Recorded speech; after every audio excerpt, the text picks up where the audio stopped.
আসসালামু আলাইকুম, কেমন আছেন? আমি এখনো গ্রামে গেলে কয়েকটা জিনিস খুব মিস করি, ছোটবেলায় স্কুলের বন্ধুদেরকে। সে কারণে আমি এখন যদি গ্রামে যাই, প্রায় সময় ছোটবেলার যে বন্ধুগুলো ছিল অনেকেই অনেক জায়গায় চলে গেছে, দেশের বাহিরে, অনেকের সাথে যোগাযোগ নাই। যারা পার্শ্ববর্তী এলাকাতে থাকে তাদের সাথে দেখা সাক্ষাৎ করার কথা বলি, কিন্তু আমি এখনো খুঁজি যারা আমার পাশের সিটে বসতো, আমার সাথে বসতো, আমার পেছনে বসতো, যাদেরকে মনে আছে আমি এখনো খুঁজি।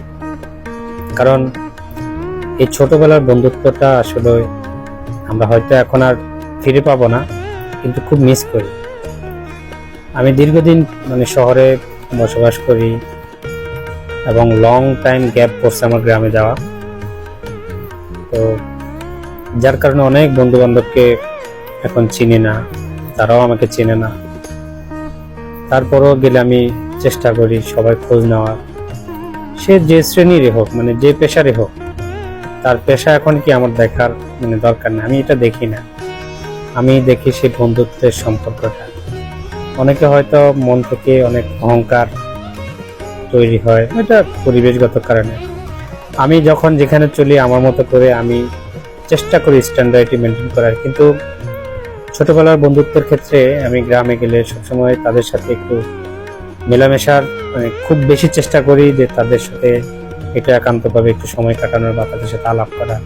তারা যেন মনে কোনো কষ্ট না পায়, তারা যেন মনে না করে যে আমার ভিতরে একটা অহংকার তৈরি হয়েছে। কারণ আমরা কিন্তু বন্ধুত্বের এখন যে সম্পর্কগুলো আসলে প্রকৃত বন্ধুত্বের সম্পর্ক না, জাস্ট প্রয়োজনের বন্ধুত্ব। দেখবেন আপনি একজন 100 টাকা চাইছে, আজকে দিতে পারলে না, সে আপনার সাথে ঠিকমতো যোগাযোগ করবে না, একটা মন কালাকালি। কিন্তু আগের সম্পর্কগুলো এমন ছিল না, কিছু না দিলেও বন্ধুরা ডেকে নিয়ে যেত, হাসতো, খেলাধুলা করতো, স্কুলে যেতে ডেকে নিয়ে যেত।